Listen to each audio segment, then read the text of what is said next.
Mazzy here. You know, I'm always tempted to say it's nice to see you all again, but as you know, I can't see you.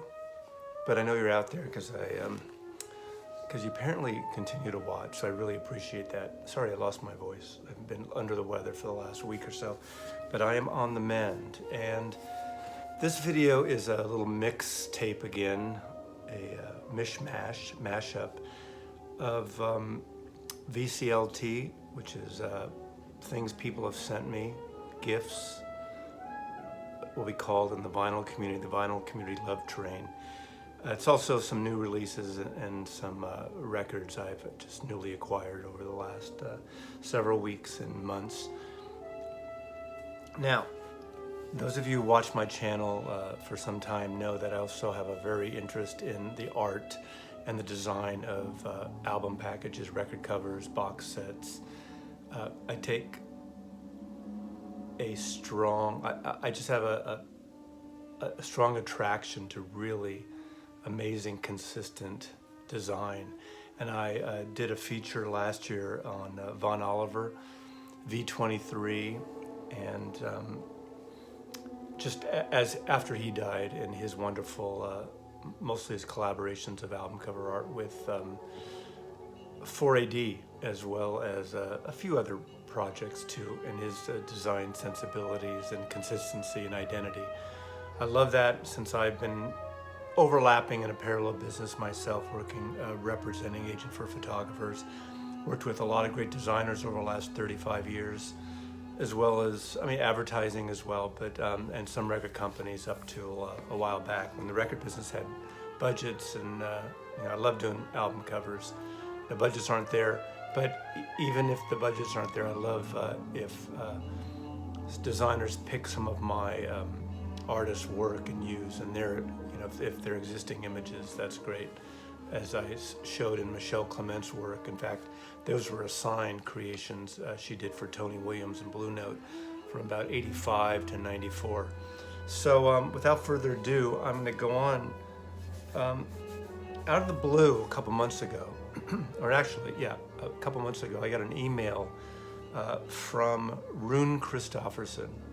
Now, I didn't know the name Rune Christofferson, but he's someone who started a label in 1998 called Rune Gramophone, and I am ashamed to admit I had never heard of Rune Gramophone, although once I saw some of the album covers, I knew I'd seen them before, because the identity just jumps out at you.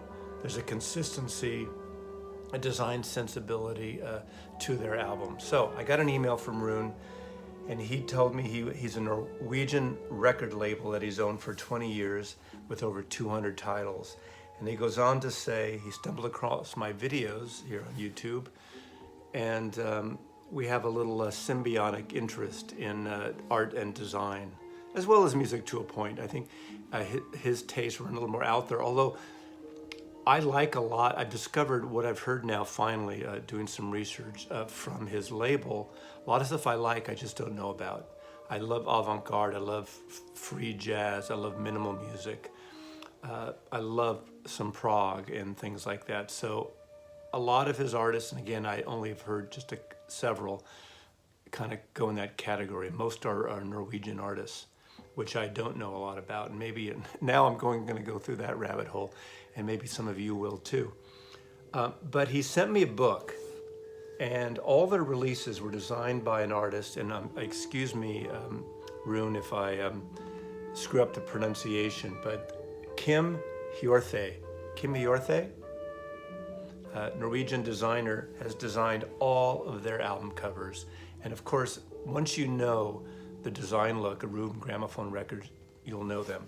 He sent me this book that was done for their 20th anniversary. This was a gift that he sent out, and it took 2 months to get to me from Norway by regular mail.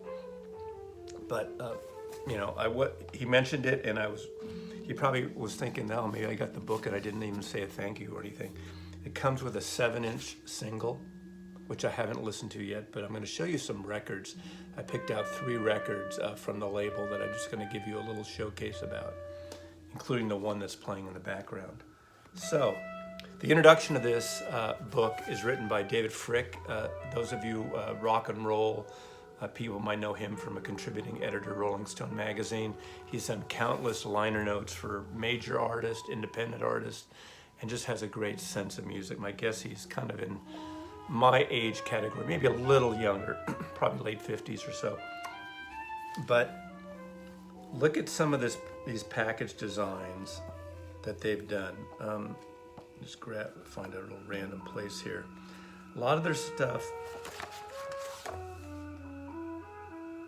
is very geometric, very minimal.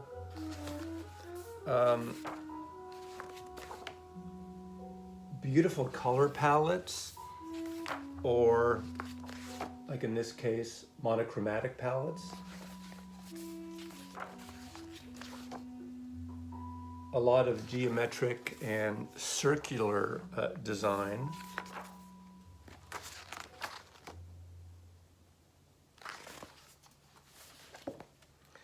I think this book is just stunning to have. So, as you know, I've showed books of vinyl art and cover art by The Complete Hypnosis, Verve Records.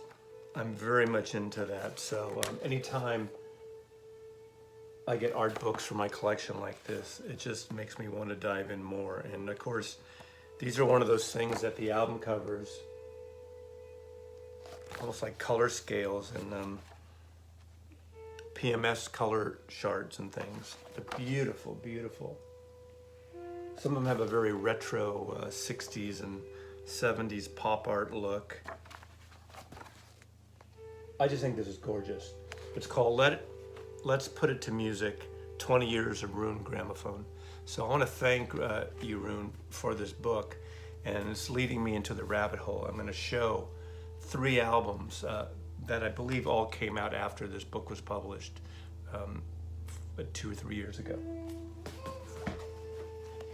First, I think I'll show something of a Norwegian composer, electronic artist that I'd heard of but hadn't really listened to a lot. I've heard of him in some of my research and some of my interest in electronic music, especially like in Raymond Scott. It goes back, electronic Moog synthesizer, and just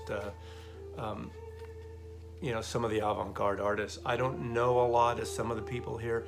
I think there are several vinyl community members, and I'm going to do little shout outs that would be really into this stuff. And that is Motoric 247, Local Bandography, Michael at Noted and Archived. I bet you Michael in Germany already has or knows about a lot of this stuff, because I think he's whittling down his electronic collection and going more into audiophile jazz stuff. But this album by RNA Noir.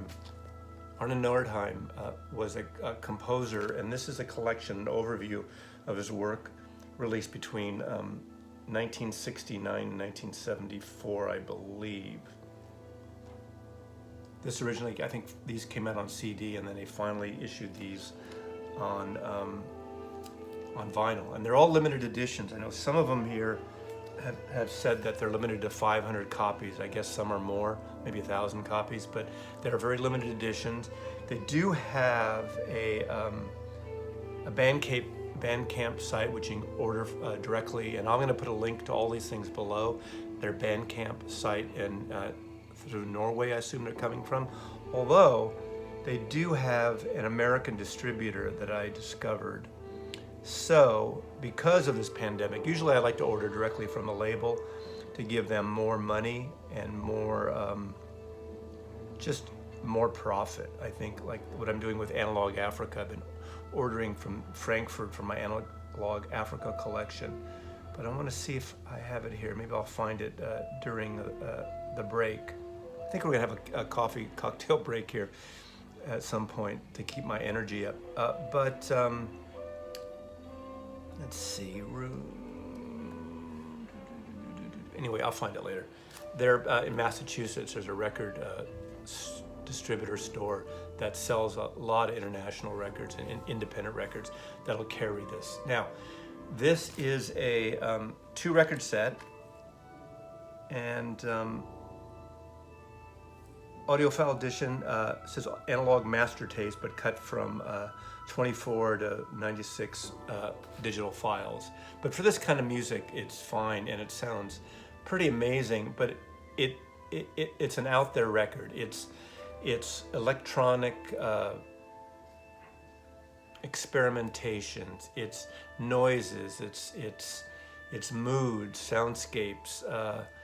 It's very a beautiful, intense record in a lot of ways.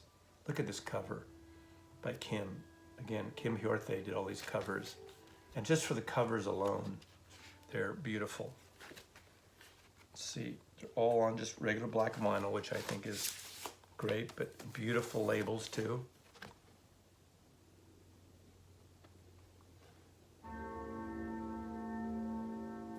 And this is, again, 2 records. So electronic, an overview by Arne Nordheim. I think he's considered one of Norway's most famous avant-garde composers.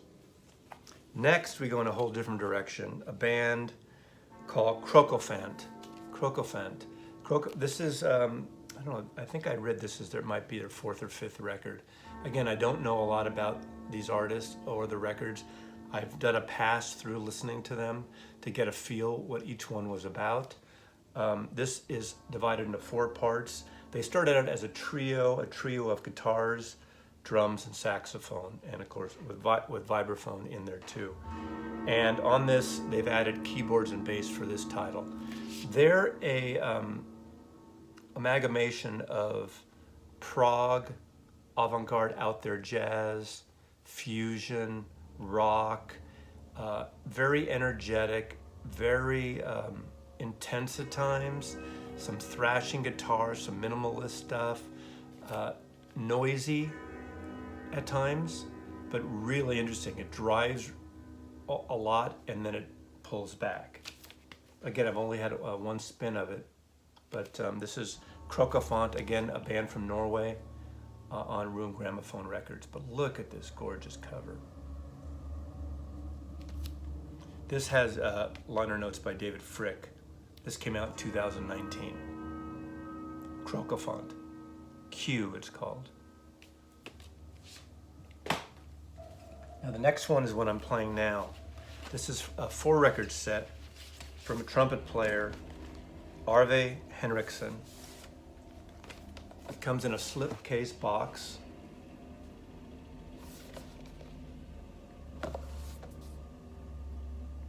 Notes by John Potter.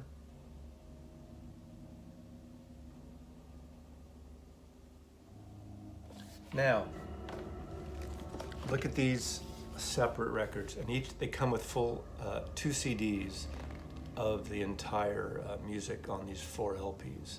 So you get, instead of a digital download, you get compact discs. Just gorgeous, right? I'm so excited about these. I kind of want to get everything now, but I don't think I'm going to go there.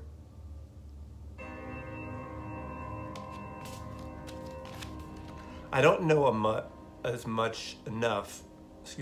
don't know enough to really talk about the music on any of these records. They're very new to me.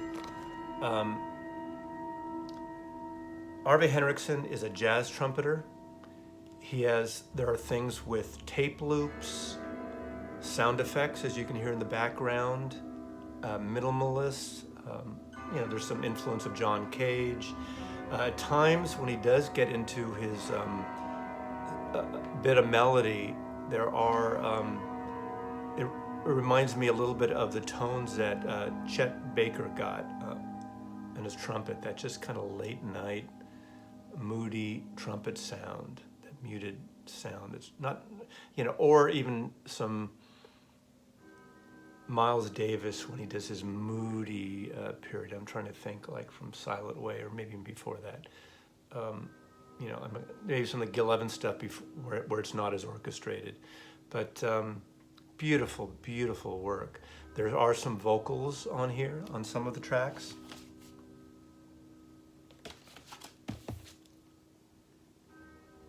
there are percussion and cymbals and brushes and synthesizer treatments and guitars and beats and live sampling done. I think this would be an interesting artist to see performed live. Kind of like the Big Ear Festival that they were having in Knoxville that I've been wanting to go, that has more of the avant-garde musicians. I would imagine he'd fit right in. Maybe he's even played there. But it goes from just ambient sounds into melodic soundscapes that are really gorgeous. You know, I'm trying to think, for most people who watch my channel, this may be the most accessible, but you know, for the normal Fleetwood Mac Rumors people, ain't gonna dig this stuff.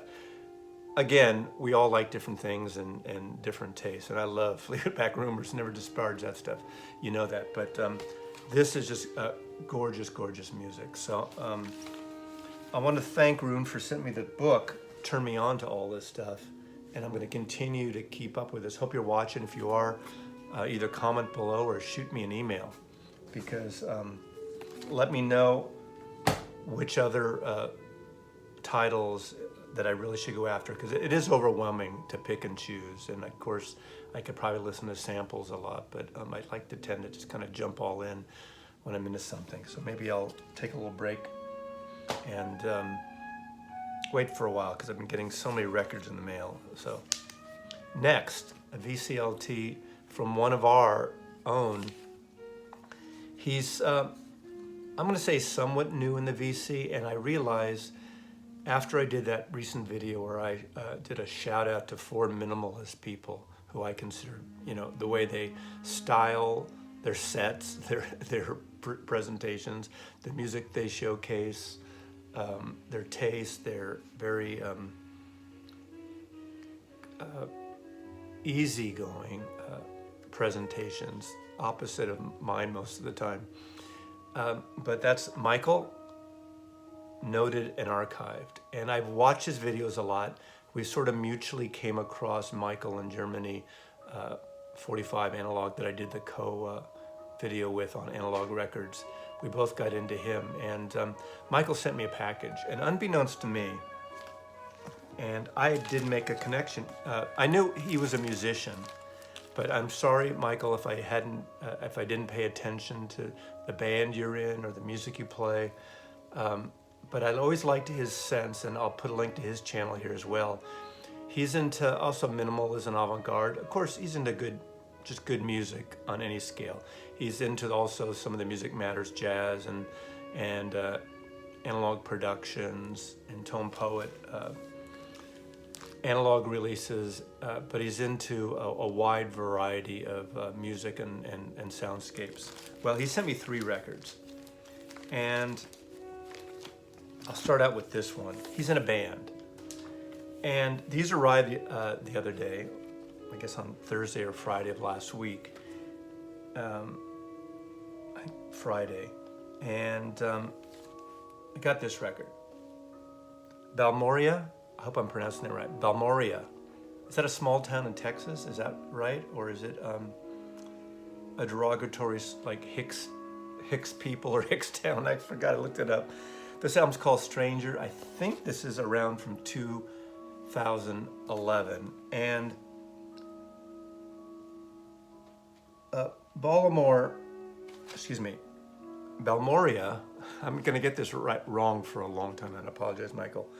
I think Michael Muller, and Rob Lowe are the main 2 catalysts of this band. Kind of reminds me a little bit of, in fact, there's a couple other records, or one of the records, maybe it was this one, and I don't know them very well yet. I did 1 pass, or 1.5 passes through these. I listened to one twice. Reminded me of Calexico, not in their sound, not in the exact sound, but Calexico also has the 2 basic composers and musicians, and then they bring in other musicians for projects and when they tour. And Calexico is one of my favorite of the Southwest bands.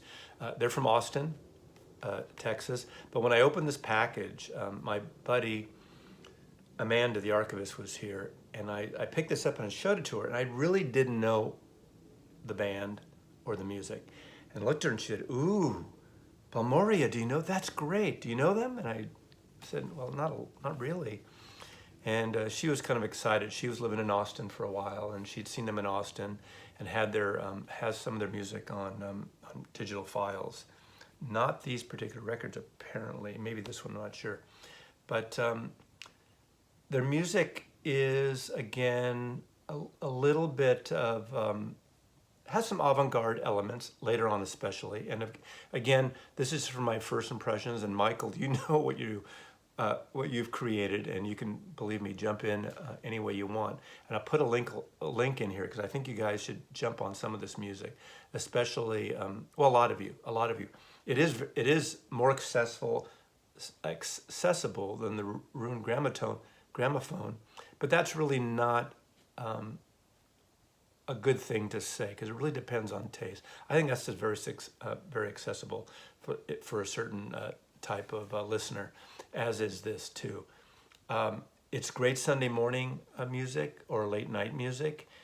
Some of it dries, but a lot of it is restrained. This is a nice mix. This is 2012, by the way.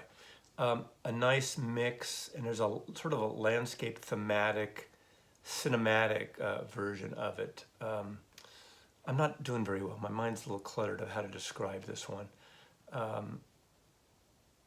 Piano, guitar, percussion. I looked a little, did research on it, and they're influenced by the avant-garde and Arvo Part, classical minimalist music, Max Richter, the Rachels. I'm a fan of Rachel Grimes and the Rachels, which are sort of avant-garde classical, so there's classical elements in these two. Experimental, ambient, gorgeous record, really beautiful record. He also sent me this next one, which is extremely wonderful too. This is called Clear Language. I think this one came out in 2017, as I recall. So my guess is this is the last album they've done as a group, and I know they've been touring around, and last fall they were touring in Germany, and I could totally see the German audience eating them up. Apparently, there's a lot of soundscapes, a lot of minimalism. I'm going to repeat the same things over again, so I apologize for that. So again, I'll put a link below, and you should really check them out. They have a Bandcamp site. And why don't you just, everyone that likes this kind of music, pick out one of the records and purchase it. Support the artist. Now's the time to support the artist. I feel like a PBS pledge drive right here. But they also have download codes, which I took the postcard out. Beautiful download postcards with a download code, not those cheap little fucking cards you get from the Universal Music Group that are like on a paper that falls apart, but almost like a beautiful band postcard. Wonderful labels. So there's that. Now, that one's more minimal than the first one, so it's a little more ethereal. Then the Michael Muller solo album. Can you see that? It looks like a mountain, an art piece, a mountaintop. I don't know if you can kind of see that, the gradation there, grays and blacks. Gorgeous cover. Beacon Sound. I don't know. This is his own label. It doesn't really matter. Now this has he composed, performs, and produced the album. Michael, congratulations, gorgeous. It also has cello on it, double bass, bass clarinet, and some vocals. And it's a very moody classical. I would say, from what I've heard so far, this is more like the Rachels, or coming from that area, but a little, I want to say a little more progressive. Does that make any sense? Again, I'm still very new to it. What is this? This is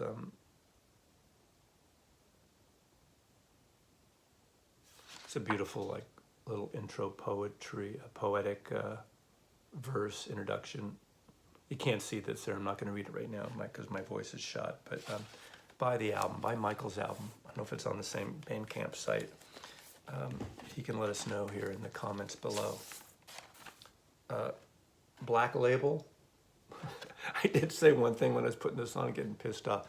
I was putting it on, the archivist was sitting there, and I said, God damn, these young people, they make these fucking types so small. And I know that's a design thing, but as you get older, even though I have glasses, like, what's this fucking side A? You know? At least they tell me it's 33, which I know, because sometimes there's records that are 45 RPM and you don't know until you put it on. I think I said this before, was a Tom York's or Atoms for Peace album. And I can't remember which speed. It's either 45 and I thought it was 33. So for 2 weeks I played it at the wrong speed. Thought it sounded great. Didn't know it until I figured it out or read something about it, weeks later. But beautiful record. I did figure out which is side A and side B. And beautiful record. But I want to thank Michael again. This stuff, it's gorgeous. It's really wonderful morning and night music, or just a beautiful Sunday afternoon, There's a little drive, and I forgot which one it was, the one that I mentioned that goes on a little, feels like Calexico without the vocals when they get on their sort of spaghetti Western, Italian cinema, Morricone feel of music. There's not really there, but in fact, the archive and I had a debate, and it got to be a little bit of a heated debate about how come men always have to discuss where things came from. Why can't we just enjoy the music as is? We always have to find that lineage. And I said, well, it's interesting. I see it as a hobby. Like you as an archivist, you want to know what things are and how things are preserved and how to preserve and keep things intact. But I like to know that, okay, when we're playing REM, well, there's that jingle jangly from the Byrds, a little bit of the Beatles, a little bit of that, this and that. We all want to hear and figure out where a band came from and what they're listening to. Well, someone like these guys, Michael and his buddy Rob Lowe, and the other ones, they listen probably the same shit that we all listen to, but then they gravitate to the Arvo Parts and the Max Richters and Rachel Grimes, but they also probably listen to REM and the Beatles and the Rolling Stones and everything else, and you just shake it up and mix it, and what comes out in that moment. And it's like art. You stumble, like painting and sculpture, you stumble across it. Just all of a sudden you meet a musician, another musician or two or three, and something jives as you're jamming, as you're playing around, and you get this sound and it comes out. And I'm kind of a wannabe musician. I'm a shitty guitar player, but I get what that's about. And sometimes it clicks and sometimes it doesn't, and sometimes magic is made, and sometimes it takes a while. But anyway, thank you, Michael, for this. That was sort of a rant. I don't know when we talked about that. Yes, I can just enjoy the music. I don't need to know also where it comes. And also in the package was this poster. Thank you, Michael. Of Clear Language.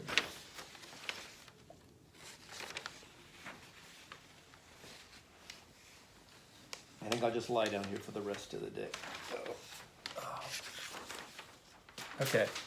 I'm going to go through these last one quickly again, because I kind of talked about this, and this is nothing new, but they're new to me. And I want to thank Amanda again, the archivist. I want to thank, Dodson Loops here, the collection, just because of the name Dodson Loops. And I want to thank Zach, who I did a whack-the-mole with, who is Amanda's friend, who visited here earlier this year, and we did a whack-a-mole together. And one of his all-time favorite albums is Dots and Loops. And Stereolab is just one of those artists that I saw around. I saw their CDs around at the time in the day in the 90s, and I just never jumped on the train. I missed this boat. I was raising my son.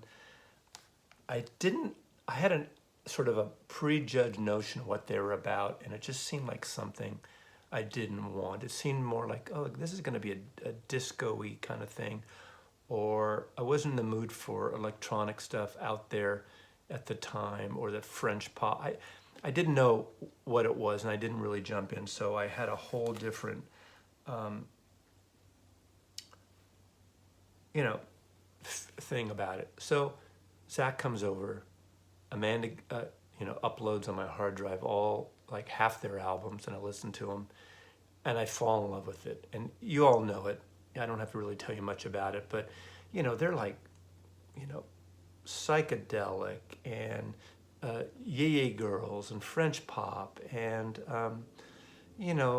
just mood music and bachelor pad and a little avant-garde, a little jazzy, a little loungy, a little maybe Buddha bar at times, but beautiful. So I've looked it up, and I guess in the last 2 or 3 years, they've started reissuing all their records on vinyl with 1 or 2 extra discs of alternate and outtakes with these fabulous packages. And I want to show this because, again, talking about the design that I started with Rune Gramophone here, their design aesthetic is fucking amazing. Starting out almost like clip art things, cutout stuff, computer cutouts where they had someone do these found objects and nothing really elaborate, but worked with great styles. And again, I'm showing them way out of order, so I probably should have put them in order because that really shows a progression of the styles of their album covers. But I thought these were amazing. They have pockets and multi-tracks and just beautiful, beautiful stuff. And I got into it and I went down the rabbit hole. I think I bought 7 or 8 of their records during the pandemic. And it was I went to my local, I supported my local, and the guys, the man and woman, the band, and again, I'm blanking on their name, I don't know their names yet, really are overview and kind of they work with designers, but it's their vision on a lot of these covers. Now this is a different thing, transient random noise burst and announcement Stereolab. This, I believe, is not part of the same program, but this is a cool record as well. Emperor Tomato Ketchup. It looks so poppy, anime, cartoonish, low tech, but just gorgeous typography, graphics. Again, the opposite of what Rune Gramophone does, because it's not as minimal as that. It's louder, it's in your face, it fits the music that's on these records. Margarine Eclipse. But it's got, some spherical things, just like Rune as well. And don't know if they were influenced at all by each other. I have no idea. Doesn't matter, but just the cosmic sounds of these records and the variety, and not knowing the music from the original albums when they came out on compact discs, I don't know, even though I listened to the proper albums first before the outtakes and the extras, I don't know where one really ends and one leads off specifically. It's just all a mood. And they're very different. The records between each other are very different, but you can tell who they are, especially with the French, that pop French voice. And I'm a big fan of Francois Hardy and the Yee Girls and the Gainsbourg and the whole 60s French pop movement. So, this again, simple amongst one of my favorite of the cover. And this is Cobra and Phases group play, Voltage in the Milky Night. I just love this cover. God, it's so 1970s. When I was a kid, my parents were doing some renovation in the house, and they said I could replace the carpet and everything, and I got, this is maybe 1970, 69 or 70. I got orange and brown tweeted shag carpet in my bedroom as a kid at 15 years old. 14, 15. Painted the walls a color. I get to pick the color, kumquat. Orange, kumquat. 2 of my walls, I got 12-inch, 2-inch thick corkboard, not framed. So they were like this, corkboard like this, and I got panels of them stuck together. So on the two walls away from the corner beds, it was very 70s. I mean, of course, you've seen this. I wish I had a great photographs in my room because it was a cool fucking room. Had the cork going around, and I would pin posters, my Avalon and Fillmore handbills. I want to get them in the mail. I'd stick some of them up there. That's why a lot of them have pinholes. I'd put news articles, reviews of records, just anything pop. Instead of like, I had some posters on the wall, but my neat design freak style started then. And I put them on. I remember having the Who Live at Leave posters. Of course, it was larger, but I had it pinned up, dropping down from the cork, because the cork was only 12 inches high. The Live at Leeds, the great marquee poster of Townsend, Pete Townsend. Anyway, I digress, but I like to throw some personal stories into this. Anyway, Stereolab, Mars and Audiac Quintet, another gorgeous record cover.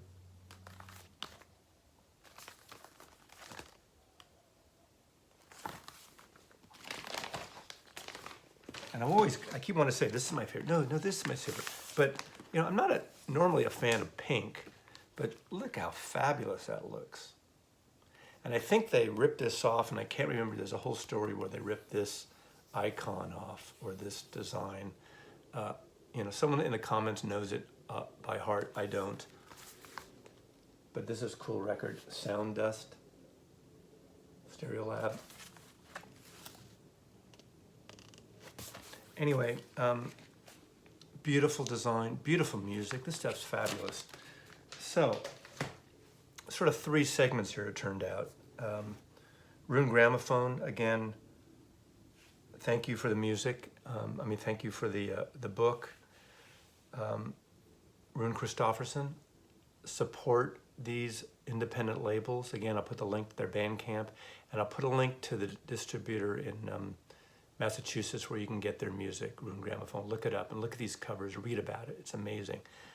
Michael and your band, he wrote me a beautiful note, and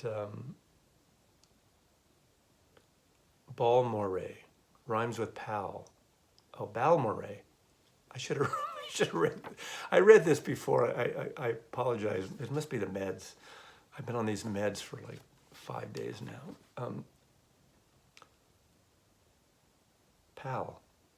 Balmoray. Tell me where you got Balmoray. Is it the city in Texas? Balmoray. Hope the music speaks to you. A quiet night, sometime. All the best to you. Take care and stay healthy. Yours, Michael. Noted and archived. Thank you, Michael. And check out his music. I'll do a link to the Balmoray. Balmoray. Is it Balmoray or Balmoray? Balmoray, or the accent's on the pal, right? Balmoray. I could do a whole, I think Steve Carlson needs his whole, we all do sometimes, about pronunciation of these bands, because there's all these bands now that we can't fucking pronounce. I'm sorry. Whatever happened to REM? Wait, are they REM? Or the Rapid Eye Movement? Who the fuck are they? And then, of course, Stereolab stuff is cool, but you all know it. I'm a newbie to it. So I'm just sharing my personal feelings about that. So thanks again for watching. I do have some joint videos planned. I had to postpone them because of my setback, but over the next week, I'm gonna reach out to those several people and reschedule. It takes a lot more to do the twofers back and forth than me just spouting out, pontificating my own shit. Anyway, Mazzy loves you, and I really appreciate you watching. Do subscribe. I know a lot of people are watching, aren't subscribing. It doesn't cost anything, and it's just nice. So hit the subscribe button. I want to hit that. I want to hit the 3,000 number in the next. I know it's not about numbers, but it's the organized Virgo. 3,000 looks better than 2,800 and blah, blah, blah, blah. Take care.